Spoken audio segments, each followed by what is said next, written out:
महाभारत की कथा भगवान श्री कृष्ण के बिना अधूरी है। इसमें कई प्रसंग है। ऐसा ही एक प्रसंग है भगवान श्री कृष्ण और शिशुपाल का। शिशुपाल रिश्ते में कौरवों और पांडवों का भाई था और भगवान श्री कृष्ण की बुआ का पुत्र। शिशुपाल के जन्म की कहानी भी बहुत रोचक है। शिशुपाल वासुदेव जी की बहन और छेदी के राजा दमघोष का पुत्र था। इस तरह से वो श्री कृष्ण का भाई था। जब शिशुपाल का जन्म हुआ तो वो विचित्र था। जन्म के समय उसकी 3 आँखें और 4 हाथ थे। ये देखकर शिशुपाल के माता पिता बहुत चिंतित हुए। उन्हें लगा कि उनके घर में पुत्र के रूप में कोई राक्षस पैदा हुआ है। इस भय से उन्होंने शिशुपाल को त्यागने का फैसला किया। लेकिन तभी आकाशवाणी हुई कि बच्चे का त्याग ना करे। जब सही समय आएगा तो इस बच्चे की अतिरिक्त आँख और हाथ गायब हो जाएंगे। लेकिन इसके साथ ही ये भी आकाशवाणी हुई कि जिस व्यक्ति की गोद में बैठने के बाद इस बच्चे की आँख और हाथ गायब होंगे वही व्यक्ति इसका वध करेगा। आकाशवाणी से शिशुपाल के माता पिता की चिंता तो चली गई,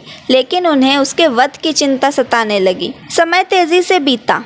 एक दिन श्री कृष्ण अपने पिता वासुदेव की बहन यानी अपनी बुआ के घर आए। वहाँ शिशुपाल को देखकर उनके मन में स्नेह जागा और उसे अपनी गोद में उन्होंने बैठा लिया। गोद में बैठते ही शिशुपाल की अतिरिक्त आँख और हाथ अदृश्य हो गए। तब शिशुपाल के माता पिता को आकाशवाणी याद आ गई। इस घटना के बाद शिशुपाल की माता परेशान हो गई और उन्होंने भगवान श्री कृष्ण से शिशुपाल का वध न करने का वचन लिया। भगवान अपनी बुआ को दुख नहीं देना चाहते थे, लेकिन विधि के विधान को वे भी नहीं टाल सकते थे। इसलिए उन्होंने अपनी बुआ से कहा कि वे शिशुपाल की 100 गलतियों को माफ कर देंगे, लेकिन 101वीं गलती पर उसे दंड देना ही पड़ेगा। लेकिन इसके साथ ही उन्होंने बुआ को यह भी वचन दिया कि यदि शिशुपाल का वध करना भी पड़ा तो वध के बाद शिशुपाल को इस जीवन मरण के चक्र से मुक्ति मिल जाएगी। समय आगे बीतता गया। शिशुपाल रुक्मिणी से विवाह करना चाहता था, लेकिन रुक्मिणी भगवान श्री कृष्ण से प्रेम करती थी और उनसे ही विवाह करना चाहती थी। लेकिन रुक्मिणी के भाई राजकुमार रुक्मी को रिश्ता मंजूर नहीं था। तब भगवान श्री कृष्ण रुक्मिणी को महल से लेकर आ गए थे।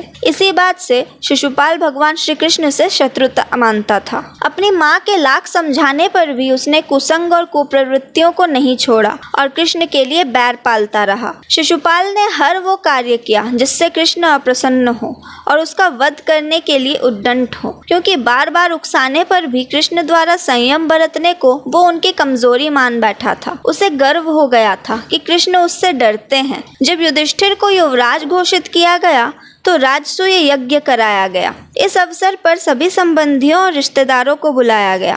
इस मौके पर वासुदेव, श्री कृष्ण और शिशुपाल भी आमंत्रित थे। यहीं पर शिशुपाल का सामना भगवान श्री कृष्ण से होता है। भगवान श्री कृष्ण का युधिष्ठिर ने आदर सत्कार किया। यह बात शिशुपाल को रास नहीं आई और सभी के सामने खड़े होकर उसने इसका विरोध किया। उसका कहना था कि एक मामूली ग्वाले को इतना सम्मान क्यों दिया जा रहा है, जबकि इस अवसर पर कई वरिष्ठ और सम्मानीय जन मौजूद हैं। भगवान श्री कृष्ण शांत मन से पूरे आयोजन को देख रहे थे, लेकिन शिशुपाल उन्हें अपमानित किए जा रहा था और उनके लिए अपशब्दों का प्रयोग कर रहा था। भगवान अपने वचन से बंधे हुए थे, इस कारण उनकी गलतियों को सहन करते जा रहे थे। लेकिन जैसे ही शिशुपाल ने 100 अपशब्द पूर्ण किए और 101वां अपशब्द कहा, श्री कृष्ण ने अपने सुदर्शन चक्र को शिशुपाल का वध करने का आदेश दिया, जिसके बाद शिशुपाल की मृत्यु हो गई। तो ये थी महाभारत के शिशुपाल की कहानी। कैसी लगी आपको हमें कमेंट्स में बताएं और देखते रहें धर्म संवाद। मैं थी तो मिश्री। धन्यवाद।